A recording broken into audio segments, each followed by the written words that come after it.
The Memphis air in 1954 hung heavy and humid, thick with the scent of magnolias and the distant hum of traffic.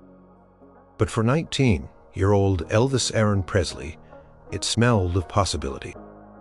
He sat in his small bedroom, the worn-out guitar his mother had bought him cradled in his arms.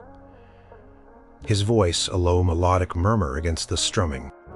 His family, the Presleys, lived in a humble shotgun house at 1034 Audubon Drive, and every wall seemed to vibrate with his dreams. While they talked about cars and baseball, Elvis talked about music. He lived and breathed it, from the gospel hymns sung in church to the blues echoing from Beale Street. Every note resonated deep within him. He worked a delivery truck job for Crown Electric, the clatter of wires and tools a stark contrast to the melodies that constantly played in his head. His uniform, often smudged with grease, felt like a costume he wore until he could truly be himself a singer. He'd always sung. As a child, his voice had filled the small churches of Tupelo, Mississippi, where he'd been born. When his family moved to Memphis seeking a better life, the city's vibrant music scene had wrapped itself around him, pulling him deeper into its embrace. He'd spend hours after work, guitar in hand, trying to capture the feeling of the music he loved, twisting it, molding it, making it uniquely his. He knew he had something different. A voice that could make people stop and listen. A blend of country and blues that hadn't quite found its home yet. His mother, Gladys, was his fiercest supporter. She saw the light in his eyes when he sang the way his whole body came alive. "Go on, baby," she'd often say, her voice soft and encouraging. "You got a voice God gave you. Don't you waste it." His father, Vernon, was more reserved, a practical man who worried about bills and steady jobs. But even Vernon couldn't deny the talent his son possessed. He'd sit on the porch listening, a quiet pride blooming in his chest. For months, Elvis had nursed a secret hope. Sam Phillips, the owner of Sun Records, a small independent studio on Union Avenue, was known for discovering unique sound. He'd recorded blues legends like B.B. King and Howlin' Wolf. Elvis had walked past Sun Records countless times, his heart pounding a little faster each time. He longed to be inside, to stand before a microphone and let his voice fly free. One day, fueled by a surge of courage and a desire to record a song for his mother's birthday, Elvis walked into Sun Records. He didn't have an appointment, just a desperate plea and a voice burning to be heard. Marion Keisker, Sam Phillips' assistant, was at the front desk. She'd heard it all before every hopeful kid with a guitar and a dream, but something about Elvis, his shy intensity, the way he carried himself despite his worn clothes, made her listen. He stumbled through a few songs, nervous, his fingers fumbling a bit on the strings. He tried to sound like Dean Martin, then Arthur Crudup, trying to fit in, to sound right. Marion listened patiently. "What do you sound like, son?"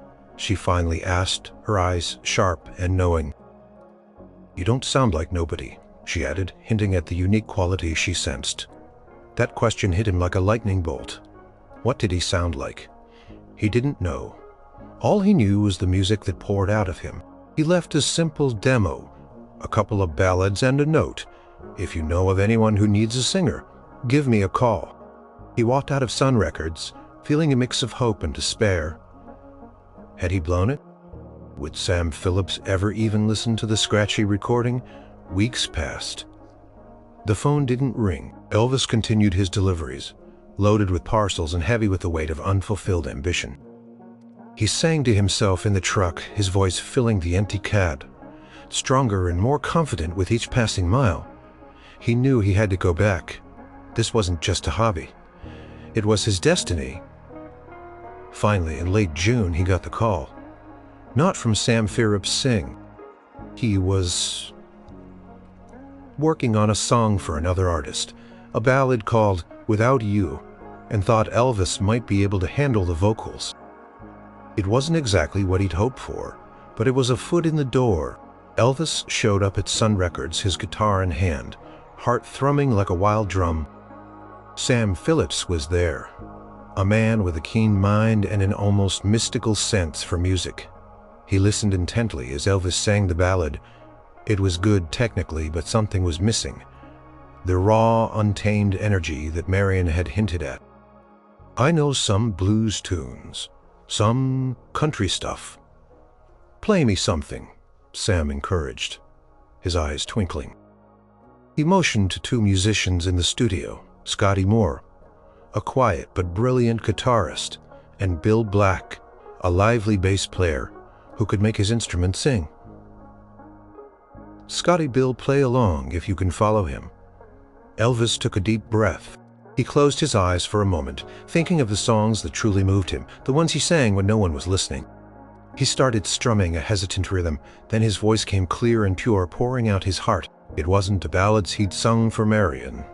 It was something else, something authentic, something bursting with life. The dream was finally beginning to take shape. He could feel it in the air, electric and alive.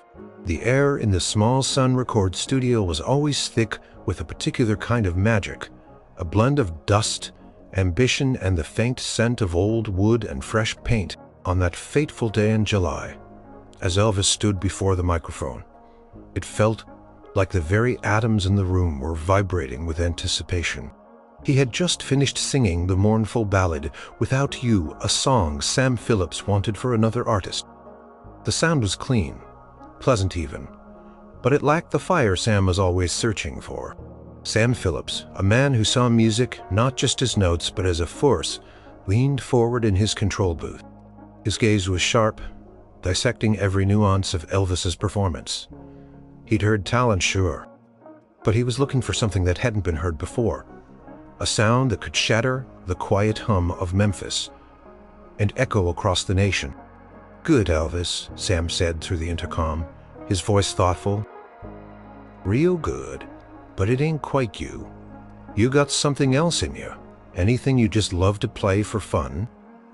Elvis shifted his weight, his worn guitar, feeling like a lifeline. He looked at Scotty Moore, the quiet, seasoned guitarist, who watched him with a calm, appraising gaze. And then at Bill Black, the grinning bassist, who seemed perpetually on the verge of laughter. They had been hired to back Elvis up on the ballad, and now they just waited, their instruments ready. "Well," Elvis began, his voice a little shy but gaining strength with each word. "There's this old blues song, Arthur Crudup's, that's all right. I kind of mess around with it sometimes." He loved the raw energy of it, the simple, undeniable truth in the lyric. He'd tried it 100 ways in his bedroom, never quite getting it right, but always feeling its power. Sam's eyes lit up. "Let's hear it, son," he urged. "Just feel it. Don't think about it too much." Elvis took a deep breath, and his fingers found the opening chords, a familiar, easy strum. He started to sing, his voice a surprising blend of country twang and bluesy swagger. "Well, that's all right, Mama. That's all right for you." Scotty Moore, ever the professional, picked up on the melody instantly. His guitar work was precise, tasteful, weaving in and out of Elvis's vocals. Bill Black, however, seemed to catch fire. He started slapping his upright bass, turning it into a rhythmic percussion instrument, his face beaming as he found the groove. Boom, chicka-boom. The bass throbbed, a playful, irresistible beat that made you want to tap your feet. Something incredible happened then. Elvis wasn't trying to imitate anyone. He wasn't trying to be correct. His voice soared, raw and untamed, effortlessly blending country hillbilly with the deep-rooted blues, a sound that was at once familiar and utterly brand new. Scotty's guitar wasn't just accompaniment. It was a conversation, a call, and response. And Bill's bass was the pounding heart driving the song forward with an infectious energy. In the control booth, Sam Phillips leaned back, a slow smile spreading across his face.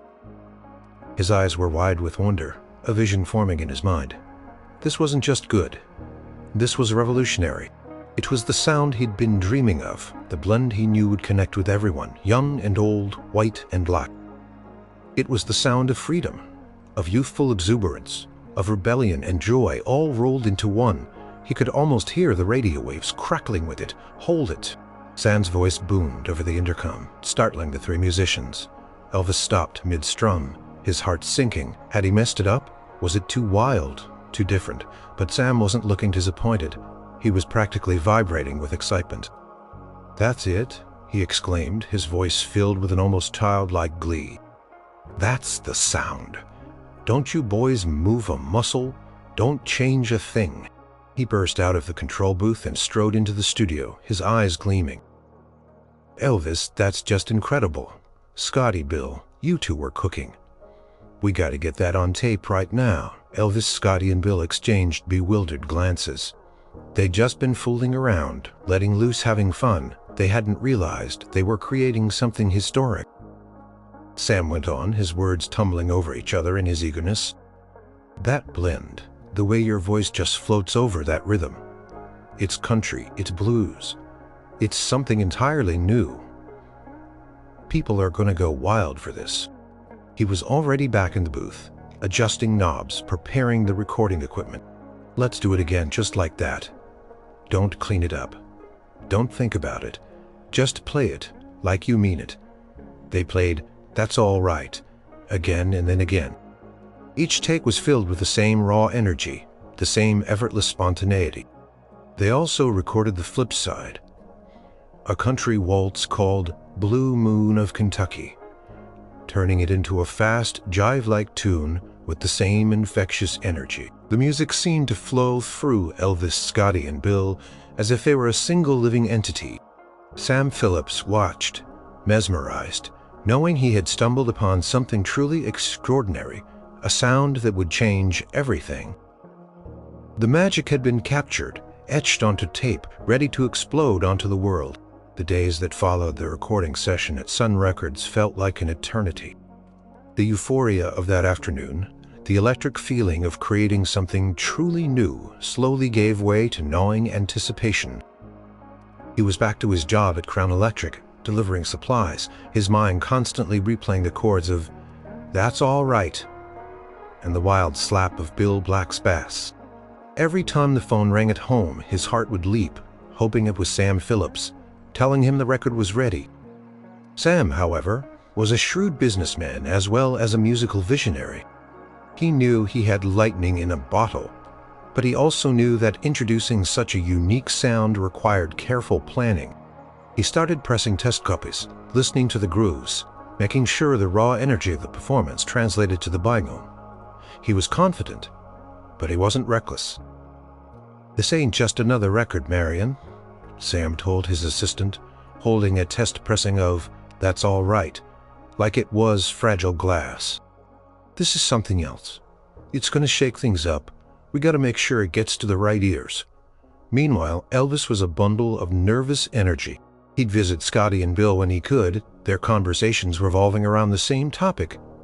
"You think he's going to release it?" Elvis would ask, running a hand through his perpetually styled hair.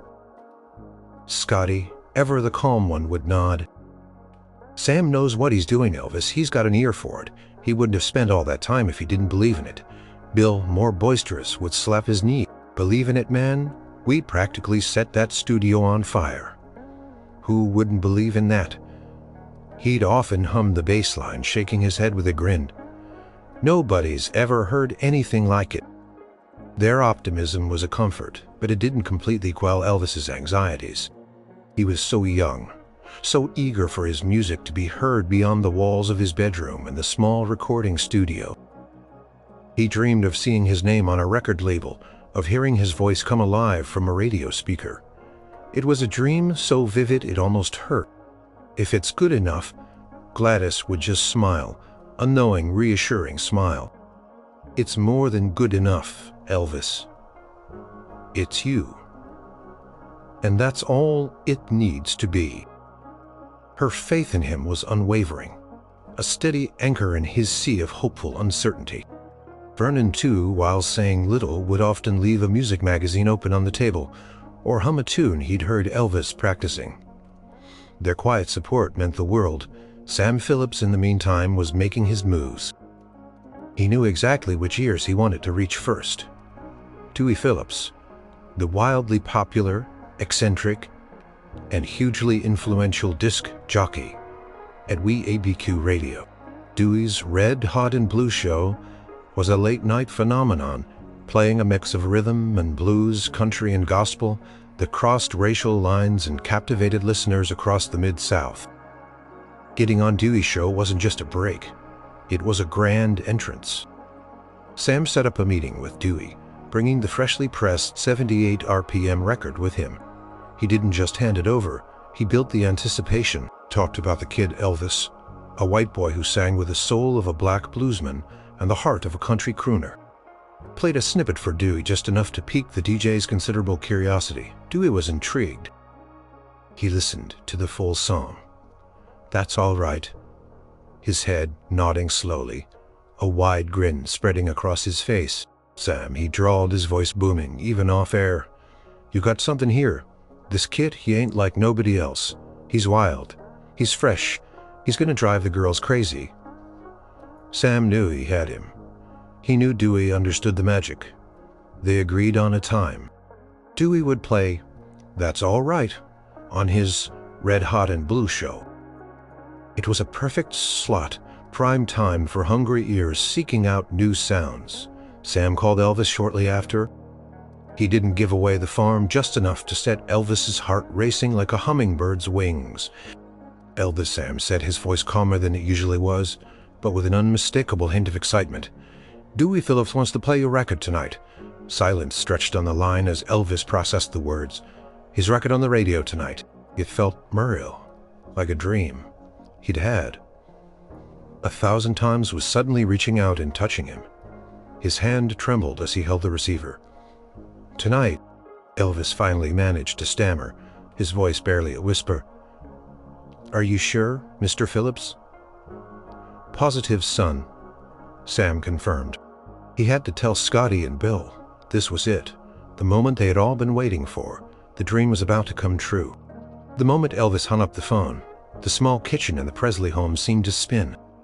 The ordinary linoleum floor, the faded wallpaper, the comforting scent of Gladys's cooking, everything blurred into a haze of exhilaration. Sam Phillips's words echoed in his ears. "Dewey Phillips wants to play your record tonight." Tonight, the word resonated like a drumbeat in his chest. It was July 7, 1954. A date that would forever be etched into his memory, though he didn't know it yet. All he knew was that the impossible, the longed for, was finally within reach. His music, their music, would be broadcast into the homes of strangers floating through the humid Memphis night. He burst out of the kitchen, nearly tripping over the throw rug in the living room. "Mama! Daddy! You won't believe it!" His voice cracked with excitement, a giddy tremor running through him. Gladys was sitting in her favorite armchair, mending a tear in Vernon's work shirt, her spectacles perched on her nose. Vernon was on the porch, swing slowly rocking, enjoying the evening breeze. They both looked up, startled by Elvis's sudden explosion of energy. "What is it, baby?" Gladys asked, her brow furrowed with concern, thinking something might be wrong. "Sam Phillips just called," Elvis practically shouted, rushing over to them, his hands gesturing wildly. He said, Dewey Phillips from WABQ. He's gonna play our song tonight on his show, Red, Hot, and Blue." Her eyes widened and a slow, radiant smile spread across her face.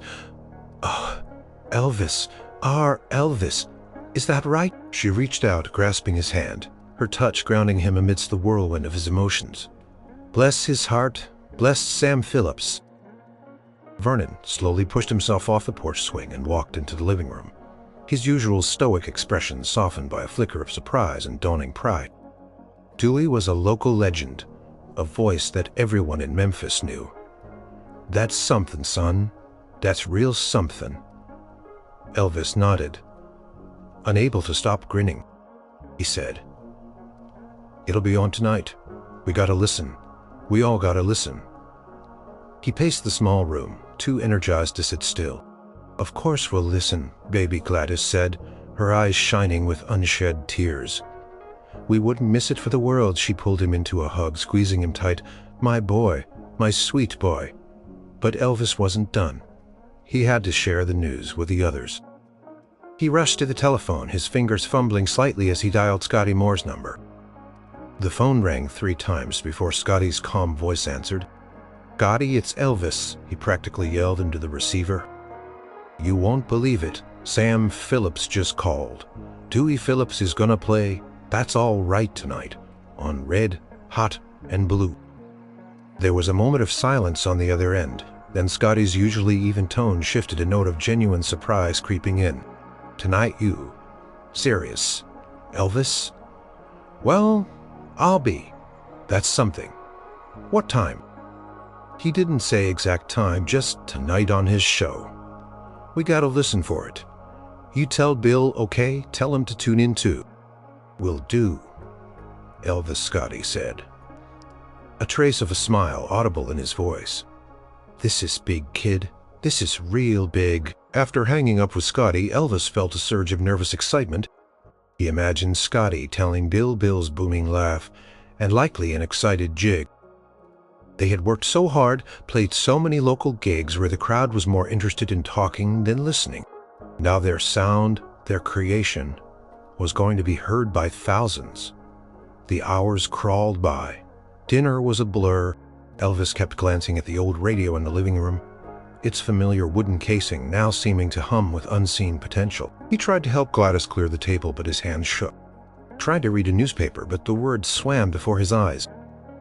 Tried to hum a tune, but his voice felt too loud, too small all at once. Gladys, sensing his mounting anxiety, gently shooed him away. "Go on, baby. Go sit down. You're jumpy as a cat on a hot tin roof." She patted his arm, her eyes full of understanding. Vernon just watched him, a quiet smile playing on his lips. Poured himself another cup of coffee, and Elvis knew he was doing it to pass the time, to share in the anticipation. As twilight deepened, and the stars began to prickle the inky Memphis sky, a different kind of quiet settled over the house. It wasn't the usual sleepy quiet of evening. It was a tense, expectant hush, punctuated only by the occasional chirp of crickets outside. The air grew heavier, charged with a palpable sense of destiny. Finally, the clock on the mantelpiece ticked past 9 p.m. Dewey Phillips' Red, Hot, and Blue show was about to begin. Elvis adjusted the dial on the radio, carefully tuning it to EABQ, the static crackling for a moment before Dewey's boisterous voice cut through the air. "All right? All right, Memphis. You know who it is? It's your main man, Dewey Phillips. Coming at you live with the Red, Hot, and Blue show. Got some hot new sounds for you tonight, folks straight from the heart of the Delta." Elvis held his breath. His family gathered around the radio, their faces bathed in the dim glow of the evening lamps. The moment was here. The voice of Dewey Phillips filled the modest living room of the Presley home, vibrant and commanding, a force of nature, even through the crackling radio speaker. All right, Memphis. You know who it is. It's your main man, Dewey Phillips. Coming at you live with the Red, Hot, and Blue show." Elvis, Scotty, and Bill, along with Gladys and Vernon, were gathered around the old wooden radio, a circle of hopeful faces illuminated by the soft, warm glow of the lamp. Elvis had managed to convince Scotty and Bill to come over, arguing that it felt wrong to listen to this moment apart. Scotty, ever obliging, had driven Bill over in his old Ford. They sat shoulder to shoulder on the small couch, their knees almost touching, their excitement a tangible thing in the room. The air was thick with anticipation. It wasn't just about hearing a song, it was about hearing their song, the one they had poured their souls into, the one that carried the wild, unique sound they had stumbled upon in Sam Phillips' studio. Gladys sat beside Elvis, her hand resting gently on his knee, a silent reassurance. Vernon sat a little apart, leaned back in his armchair, trying to appear nonchalant, but his eyes were fixed on the radio, and the slight tapping of his foot gave away his hidden excitement. Dewey, in his usual flamboyant style, launched into his opening monologue, his words flowing like a river full of colorful slang and boundless energy. He spun the first record, a familiar blues tune that momentarily eased the tension in the room, but Elvis's nerves were still frayed. kept glancing at the clock, wondering how long Dewey would make them wait. "Man, this Dewey, he sure knows how to make a body sweat," Bill whispered, grinning, wiping a bead of perspiration from his brow despite the air conditioning struggling against the Memphis heat. Scotty chuckled softly. "He's building it up. He knows what he's got." Elvis just nodded, unable to speak. His throat felt tight, a mixture of nerves and a burgeoning sense of awe. He felt a tremor run through him, a realization that this moment right now was something truly special. The first song ended, and Dewey's voice boomed back. "Y'all heard that, right? That's some good stuff, folks. But tonight I got something else for you. Something brand new straight out of the heart of Memphis. Something Sam Phillips himself brought over. Said I just had to hear." Paused dramatically, and the silence in the room stretched palpable. He said, This kid's got a sound like nobody else. A sound that's gonna make you tap your feet, make you want to jump up and shout." Elvis squeezed Gladys's hand, his heart pounding against his ribs like a drum. This was it. "Now, I ain't gonna tell you too much," Dewey continued, his voice dropping conspiratorially, as if he were sharing a secret with each listener individually. "Just gonna let the music do the talking. So turn up your radios, folks, 'cause you ain't never heard anything like this before. This here's a young man by the name of Elvis Presley, and this song, well, it's called That's All Right." The needle dropped. There was a faint hiss of static. Then Bill Black's playful driving bass line cut through the air, unmistakable, vibrant, and alive. Boom chicka boom. It was raw, energetic, and utterly captivating. Scotty leaned forward, a proud, almost surprised smile spreading across his face. Vernon slowly sat up straighter, his jaw slack.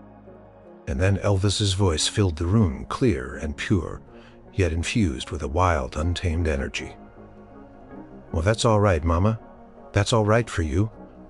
It was his voice, his guitar, their sound. Coming out of the radio, it was real. For a moment, Elvis was frozen, a statue of disbelief. He stared at the radio as if it were a magical box, conjuring his very essence into the ether.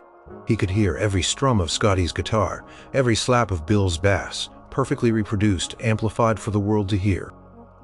It sounded even better than he remembered, imbued with a new life, a new power, freed from the confines of the studio. Gladys let out a soft cry, a sound somewhere between a sob and a gasp of pure joy. Tears welled in her eyes, reflecting the lamplight. She squeezed Elvis's hand so hard, it almost hurt. "Oh, Elvis," she whispered, her voice choked with emotion. Vernon, usually reserved, reached out and clapped Elvis on the shoulder, a firm, proud gesture. His lips moved, but no words came out, only a silent acknowledgement of the extraordinary moment. Elvis couldn't take his eyes off the radio, his own voice echoing through the night, reaching out to so many unseen listeners. It was a revelation.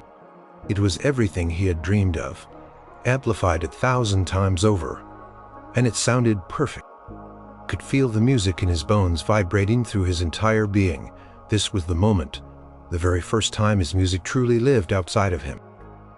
It was a priceless, unforgettable second that stretched into an eternity. The music washed over them, filling the small living room with a sound that was both familiar and utterly alien. Coming from the radio, Bill Black's bass, vibrant and alive, laid down the infectious rhythm, followed by Scotty Moore's clean, precise guitar licks. And then, Elvis's voice, unmistakable, raw, and full of a youthful swagger, poured out of the speaker. "Well, that's all right, Mama. That's all right for you. That's all right, Mama." Elvis stood transfixed, a statue of disbelief. His eyes were wide, staring at the radio as if it were performing a magic trick, conjuring his very essence into the humid Memphis night. He heard every strum, every note, every subtle inflection of his own voice perfectly reproduced, amplified, and sent out over the airwaves. It sounded even better than he remembered it in the studio, imbued with a new life, a new power, freed from the confines of Sun Records and echoing into the homes of strangers. A small, choked sound escaped Gladys's throat. She wasn't looking at the radio. Her gaze was fixed on her son, her eyes brimming with tears. She squeezed his hand so tightly it almost hurt her grip, a mixture of pride, awe, and overwhelming emotion. "Oh, Elvis," she whispered, her voice trembling. "Oh, my boy." Vernon, who had been sitting stiffly, slowly leaned forward, his usual stoic expression replaced by one of open wonder. He ran a hand over his mouth as if trying to suppress a smile that was threatening to break free. He had always supported Elvis, but quietly, practically. To hear his son's voice, his dreams leap out of a machine meant for ordinary programs, was something else entirely. He reached out and clapped Elvis on the shoulder, a firm, proud gesture that conveyed more than words ever could. Bill Black, unable to contain his energy, let out a whoop. "Hear that, boys? That's us. That's our sound on the air." He bounced in his seat, his infectious enthusiasm making the old couch creak. He mimed, slapping his bass, a wide grin plastered across his face. Scotty Moore, ever the calm, collected one, just nodded slowly, a knowing smile playing on his lips. His eyes were fixed on Elvis, watching the younger man's reaction. He saw the mix of shock and pure, unadulterated joy that spread across Elvis's face, changing it from a shy, anxious boy to someone radiating pure elation. Elvis didn't move. He simply stood there, absorbing every single note, every beat. He could feel the music in his bones, vibrating through his entire being. It wasn't just a song, it was a promise, a revelation. It was everything he had dreamed of, amplified 1,000 times over, resonating not just in his ears, but deep in his soul. This was the moment, the very first time his music truly lived outside of him, beyond the small studio, beyond the limits of his own practice. Closed his eyes for a split second, letting the sound wash over him completely. He imagined other people in other homes, tuning in their heads, turning their feet, tapping. What would they think? Would they feel the same electric thrill he felt? The thought was almost too much to bear. When he opened his eyes again, he saw his mother's tear-streaked face, his father's proud gaze, Bill's boisterous joy, and Scotty's quiet contentment. They were all experiencing it with him, sharing in this monumental life, changing instant. As the song neared its end, the energy in the room seemed to build, cresting with the final raw chords. Then the music faded, leaving only a faint hum of static. For a moment there was silence. Pregnant, stunned silence, filled only by the sound of their breathing and the distant chirp of crickets. No one spoke, afraid to break the spell. Then Dewey Phillips's voice boomed back, cutting through the quiet. "Well, what do you think of that, folks? That's all right by the one and only Elvis Presley. And let me tell you, if you like that, we got more coming. We're gonna play the flip side in just a bit. But first, I got to know what you think." Dewey's voice was filled with a triumphant glee, a knowing chuckle. He knew he had just unleashed something special. And then, as if on cue, the telephone in the Presley home rang. The sudden shrill sound made them all jump. It was a simple, ordinary sound, but in that moment, it felt like the first ripple of a tidal wave. The first sign that the world, perhaps, was already starting to listen. The telephone shrilled a jarring sound that sliced through the stunned silence in the Presley living room. Everyone jumped, startled by the sudden intrusion of reality into their moment of shared wonder. Elvis stared at the phone, his heart still thrumming with the afterglow of his song. Could it be already? Gladys, ever practical, reached for the receiver, her hand trembling slightly. "Hello," she said, her voice a little breathless. On the other end, a voice, a woman's voice, urgent and excited, burst through. Is this the Presley residence? Is Elvis there?" Gladys looked at Elvis, her eyes wide. She held the phone out to him. Elvis took the receiver, his hand shaking so much he almost dropped it. "Hello, Elvis? Is that you?" The voice on the other end was practically shrieking with excitement. "Oh my goodness! That song! That's all right. Who are you? Where did you come from? It's amazing. I've never heard anything like..." Elvis stammered. "Well, ma'am, it's It's me, Elvis. From Memphis. He could feel his ears burning. I know that, honey. But wow, my feet just started tapping. My husband, he's never danced in his life, and he just picked me up and twirled me around. You just started a fire. Before Elvis could respond, the woman launched into another torrent of praise, then abruptly hung up, presumably to call more friends, or just bask in the afterglow. He lowered the receiver, looking bewildered at his family and bandmates. They liked it, he managed to say, a goofy grin spreading across his face. They really liked it. No sooner had he placed the phone back in its cradle than it rang again and again and again. The telephone, usually a quiet presence in their humble home, had suddenly become a frantic, ringing beast. Gladys answered, a few times, her face splitting into a wider and wider smile with each call. Yes, he's here. Thank you. Bless your heart. Yes. It's his very first record. Vernon kept shaking his head, a mixture of disbelief and immense pride etched on his face. Bill was practically bouncing off the walls, hooting with laughter and slapping Scotty on the back. Scotty, for his part, just kept nodding, a satisfied smile playing on his lips, as if he'd known all along this would happen. The phone at the radio station was also ringing off the hook. Dewey Phillips, sensing a phenomenon, decided to capitalize on the moment. He played "That's All Right" again. Just minutes after the first listen, a highly unusual move for a radio show. He laughed into the microphone, his voice buzzing with triumph. Y'all heard it? Memphis. The phones are ringing off the hook. Folks are losing their minds over this new sound. And I don't blame you one bit. That's Elvis Presley, folks. Remember that name. The repeat play of "That's All Right" sent another wave of euphoria through the Presley living room. This time, Elvis didn't just stand there in shock. He started to move. His feet almost unconsciously began to tap to the rhythm. His hips swayed slightly. A small, delighted laugh bubbled up from his chest. "Mama," he said, turning to Gladys, his eyes sparkling. "They like it. They really, really like it." Gladys's eyes were still wet, but her smile was pure sunshine. "I told you, baby," she whispered, her voice thick with emotion. "I knew they would. I always knew." She reached out and pulled him into another tight hug, burying her face in his shoulder.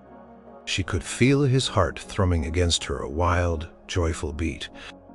Vernon stood up, walked over to Elvis, and put his arm around his son's shoulder, pulling him into a rough, loving embrace. "You done good, son," he mumbled, his voice gruff with emotion. "Real good." In that small, crowded room, surrounded by the people who loved him most, the phone still ringing in the background, Elvis felt a surge of emotion. So powerful, it almost overwhelmed him. It wasn't just the thrill of success, it was the validation of a lifelong dream, the confirmation that the music he loved, the voice he'd cultivated in secret, had found its audience. It was a feeling of pure, unadulterated joy, a sensation so potent it transcended words.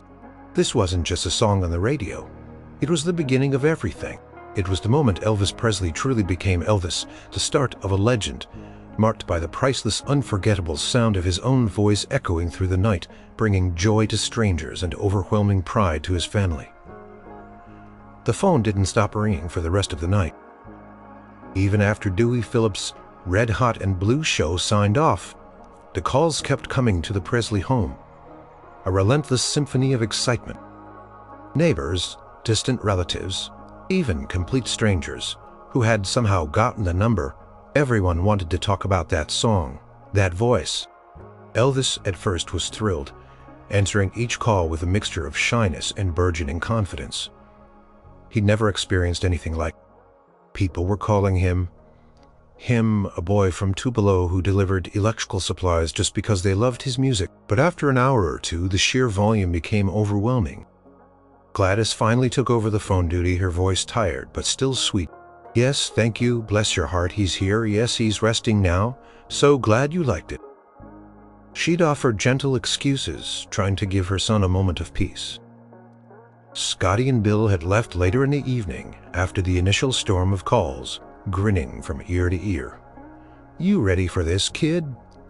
Scotty had asked, a knowing look in his eyes. Things are going to be different now. Bill just slapped Elvis on the back, unable to stop grinning. "Tomorrow, you wake up famous, Elvis, famous Mecha." Elvis had gone to bed feeling a strange mix of exhaustion and exhilaration. Sleep didn't come easily. His mind raced, replaying the sound of his voice on the radio, the excited voices on the phone.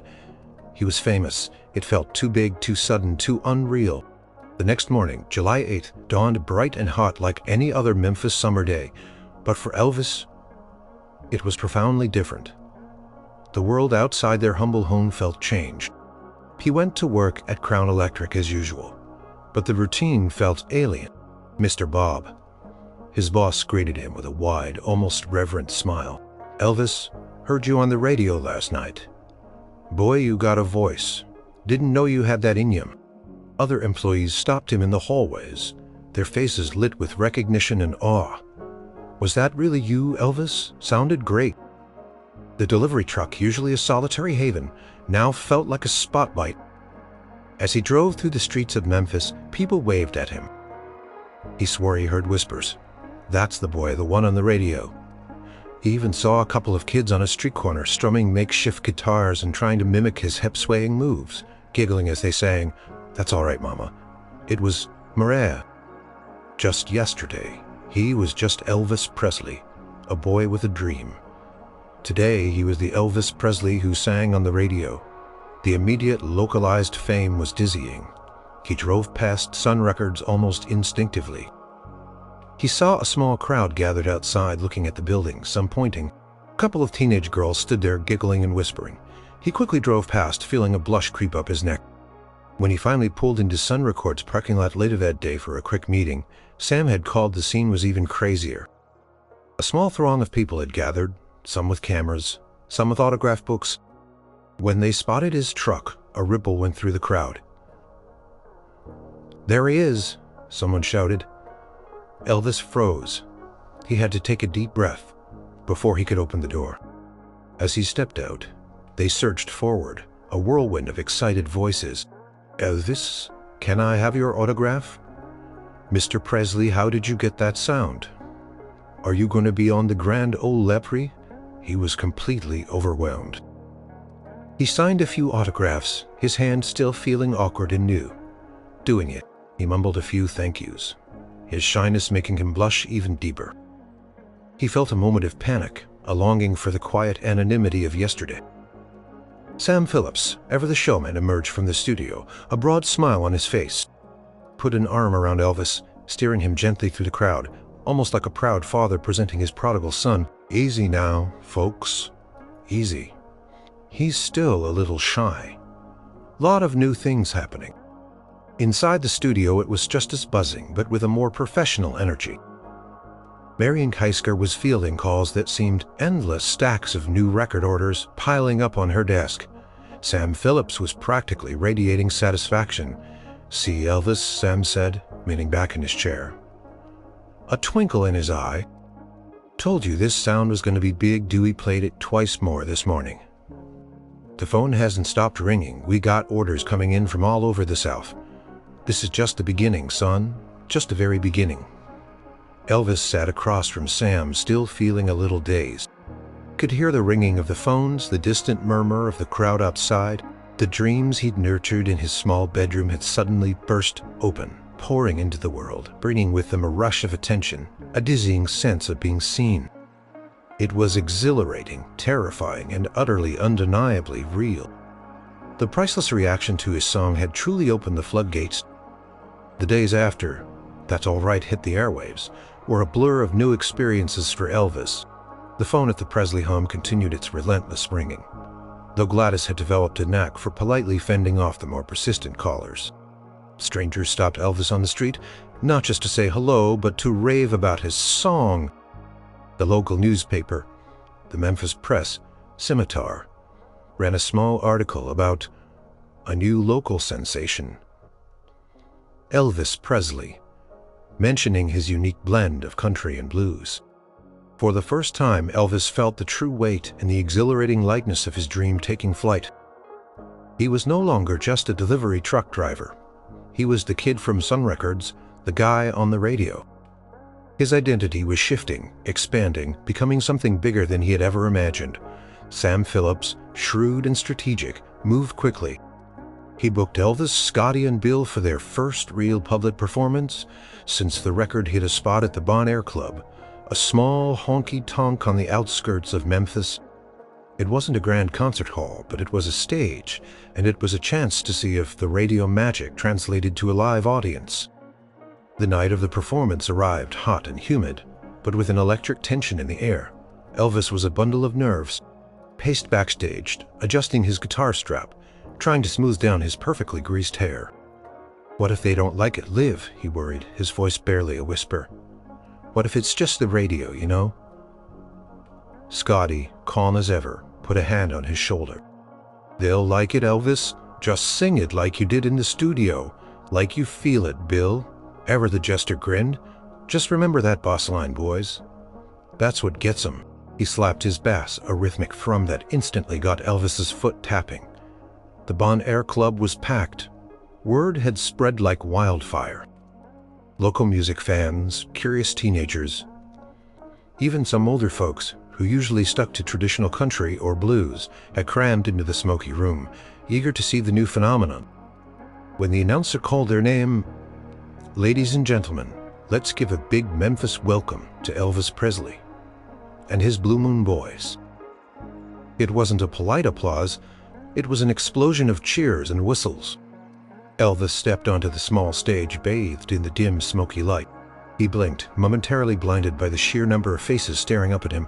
He clutched his guitar, his hands suddenly feeling clammy. For a terrifying moment, he felt his confidence waver. Then Scotty started the familiar riff, and Bill's bass kicked in the undeniable boom. Chick-a-boom. It was the opening of That's All Right. The energy was instantaneous. As Elvis began to sing, his voice, initially a little shaky, "That's all right, Mama. That's all right for you." The crowd erupted. They weren't just listening, they were reacting. People cheered, women shrieked, men stomped their feet, and then something started to happen that Elvis had never experienced before. As he sang, as the music built, he started to move. It wasn't a planned thing. It was an instinct, a spontaneous combustion of rhythm and emotion. His legs started to shake. His hips swayed. His entire body seemed to vibrate with the music. It was a natural expression of the raw energy contained within the song, a physical manifestation of the joy and excitement he felt. He wasn't thinking about it, he was just feeling it. And the crowd went wild. The girls in the front row started to scream, a high-pitched ecstatic sound that pierced through the smoky air. They were mesmerized by his movements, by the sheer magnetism of his presence. He was performing, truly performing. For the first time, he was connecting with the audience on a primal, electrifying level when That's All Right ended. The applause was deafening. They demanded an encore, shouting for more. Elvis, breathless and exhilarated, looked at Scotty and Bill, a wild, triumphant grin on his face. He knew then that the magic wasn't just on the radio. It was in him, in them, in the music they made together. They played a few more songs, including Blue Moon of Kentucky, which also electrified the crowd. Each song was met with the same enthusiastic reaction. By the end of the night, Elvis was hoarse, sweaty, but more alive than he had ever felt. As he walked off stage, drenched in sweat but buzzing with adrenaline, he felt a profound shift. This wasn't just a dream anymore, this was real. This was his life now. The priceless reaction from that first radio play had opened a door, and stepping onto that stage, feeling the roar of the crowd, he knew he had walked through it, into a future far brighter. He had tasted stardom, and it was intoxicating. The ride home from the Bon Air Club was a quiet one, a stark contrast to the roar of the crowd Elvis had just left. Scotty drove. Bill sat beside him humming softly, and Elvis leaned back in the passenger seat, his eyes closed, replaying every moment of the night. His ears still rang with the screams of the girls, the stomping of feet, the collective gasp of the audience when he had first moved. He felt tired, but it was a good kind of tired. the kind that came after pouring every ounce of himself into something he loved. The scent of sweat and stale cigarette smoke clung to his clothes, a tangible reminder of the electrifying energy of the performance. "You're something else tonight," Elvis Scotty finally said, breaking the silence. His voice was laced with a quiet admiration. "Those girls? They just about lost their minds," Bill chuckled. "Lost their minds, man. They looked like they were gonna jump right up on stage and eat 'em alive. Never seen anything like it." Elvis opened his eyes, a shy smile playing on his lips. "I don't know what happened," he admitted. "My legs just started moving. It had been an instinct, a sudden, powerful urge to move with the music, to express the raw emotion boiling inside him. He hadn't planned it, but the reaction it generated was undeniable. "That's called charisma," son Scotty said, glancing at him in the rearview mirror. "You got it in spades." They pulled up to the Presley home and the lights were still on. Gladys and Vernon were waiting, their faces etched with a mixture of worry and anticipation. They rushed out to meet him as he stepped out of Scotty's car. "Oh, baby, how was it?" Gladys asked immediately, checking him over as if he'd just returned from battle. Elvis threw his arms around her, a rare, uninhibited display of affection. "It was wonderful, Mama. They loved it.